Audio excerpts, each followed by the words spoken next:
Hey guys, this is Simon Sage from Into Mobile. We're checking out the Sony Ericsson Xperia Ray. It is coming soon to TELUS and is available unlocked in the US right now. It's kind of almost an upper level smartphone. I'm still going to put it in the mid tier. It's got a 3.3 inch wide VGA display. That's a 854 by 480. It's got a 1 gigahertz processor, 512 megabytes of RAM, and a very nice 8 megapixel camera on the back there with LED flash. Design-wise, it's very slim, very sharp. We've got kind of a trapezoid shape going on there. I guess that's a rhombus. Nice kind of angled top and bottom. Got a volume rocker on that side. We got a micro USB slot over here. Apparently it can be used as a USB host as well, which means you can plug in peripherals as you will. On the front side here, we've got some capacitive keys, also a front-facing camera for video calling, and also just slightly above the home button here, that's actually an LED indicator, so it's very seamlessly integrated in there. Sony Ericsson has included a few customizations here. Their last update actually included a lot of Facebook integration, so there's a few really simple, interesting ways that it does that. For example, when you're just moving around home screen icons here, there's a new bar that pops up on the top that says share. So if I drag it all the way up here, it'll turn it into a Facebook post, so I can share my Foursquare app to Facebook so other people can download it. Or if I want to share it off to somewhere else, if I just want to email it to someone, you've got options there for that too. Another really interesting place where they've included Facebook integration is in the FM radio app. I actually got to plug in the headphones here in order to use it as the FM antenna. But once it's plugged in, we've got... There we go. So you'll notice in the top right there we've got a familiar looking thumbs up icon. When we hit that, it actually records the song that's currently playing and sends it off to Grace Note for Music ID. Now, often I can't find a clip, or if there's a commercial or something, I can't figure it out. Try another station here.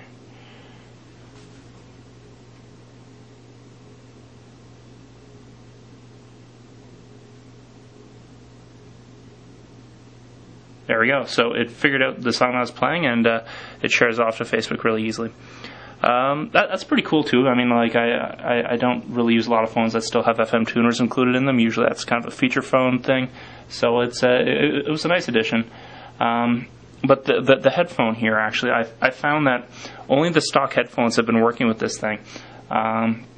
If I try plugging in any other set of headphones that have an inline mic, it'll say accessory not supported. And I've tried that on 3 different sets, and still no dice. So that's a bit of a pain, especially if you use your phone for music often, and you've got your own set of headphones that you really like. TELUS included an Audio preload on here, which is excellent. I've been using Audio for the last couple of months, and it includes on-demand streaming. You get to build a collection, and whatever you're listening to is shot out to the live feed on Facebook. So very sociable, really good library too. So I've actually found a couple of new artists just by seeing what some of my other friends are listening to. So it's really great. It costs $10 a month, mind you, but I find it's generally worth it. We can go into the overview here. I find that their new overview thing here is a little less interesting than it used to be. The widgets just kind of float around here. It used to be it was a much more kind of controlled kind of collection based on how many widgets are on each home screen. The 8 megapixel camera includes 3D in it, which is really just a fancy way of saying panorama. So it's really simple. You just tap the viewfinder and then pan from left to right. Now, you have to do this slowly or else they'll get angry at you here.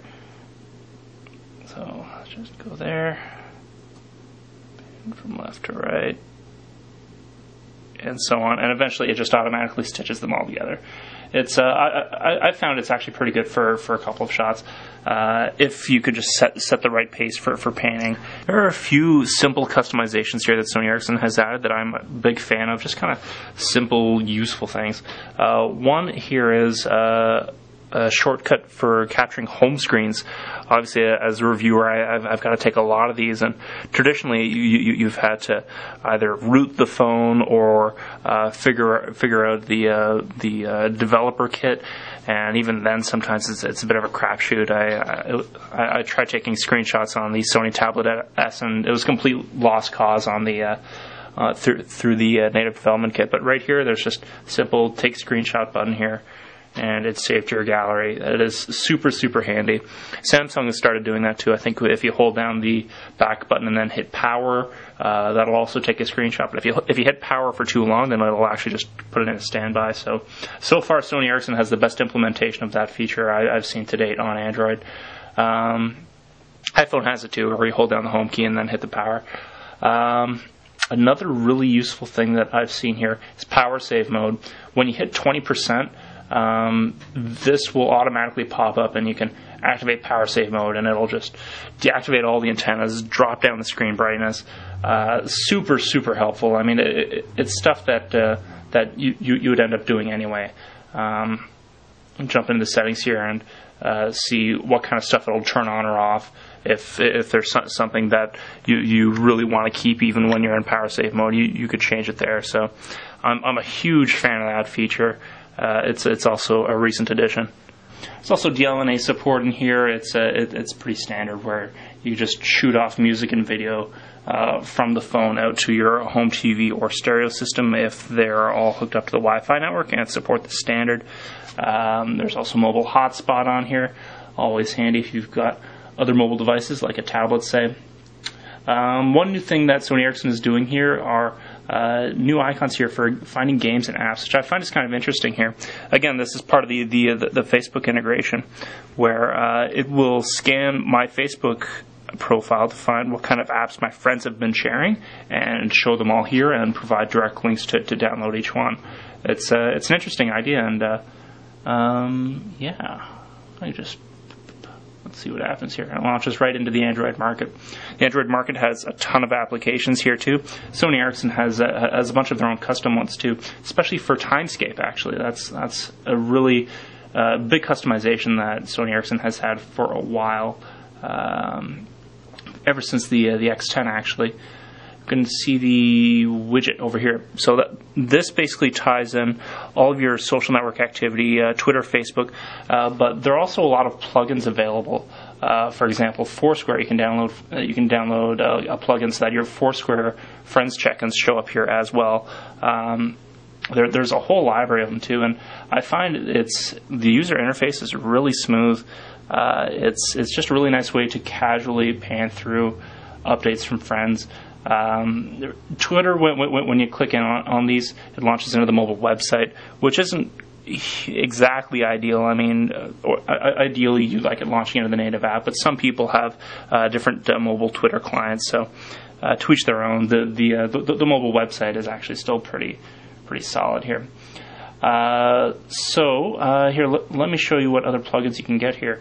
Go to settings here and set up services and extension search, and you've got you could even plug your whole Gmail into there if you want, if you're more prone to just reading rather than having to send a lot of replies back and forth.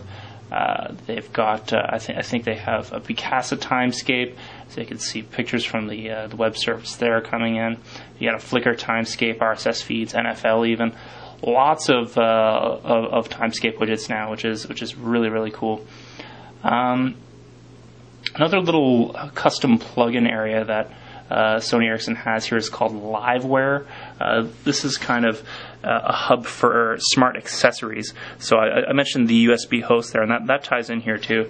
I haven't seen a lot of other devices that support this yet, so it's not hugely popular just yet, but still an interesting stab at kind of making that a more prominent thing in smartphones.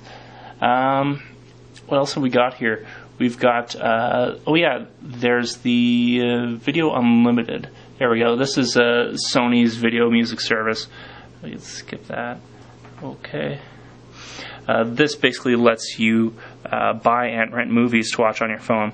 Now the screen here is reasonably sharp, but it is kind of small, 3.3 inches. This isn't a monster giant touchscreen phone that you might see from Samsung or HTC. So it's I probably wouldn't be too interested in watching a whole show on here, but in landscape mode, it's actually all right. We can pull up, let's say, a video here from the YouTube app. I can also show you guys the Bravia engine. Sony, that's Sony's TV brand, and they have an option here to have images and videos really pop. I mean, I find the difference kind of negligible here, but we can put this in the landscape. That's kind of a low quality video, but so that's just on kind of regular mode. You can see what happens if we flip on the Bravia engine here. Settings, display, and we can turn off Bravia. Back into YouTube.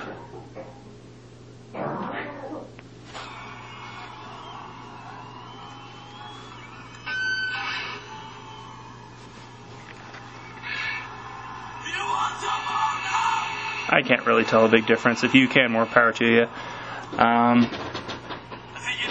So anyway, that is the Sony Ericsson Xperia Ray in a nutshell. I found that it feels really good in the hand. There's this kind of the bezeling on the side here. It feels like stainless steel, so it's a very tight, dense package, and it feels good. It's smooth. It's responsive. No keyboard, but there's a gesture-based keyboard, which I find really helps out a lot. I actually didn't find this out until recently because, I mean, Swipe tends to really take the branding there, and there's no indication that this is anything other than a stock Android keyboard. So it was definitely a welcome surprise. Anyway, feel free to swing by intomobile.com for our full review of the Sony Ericsson Xperia Ray.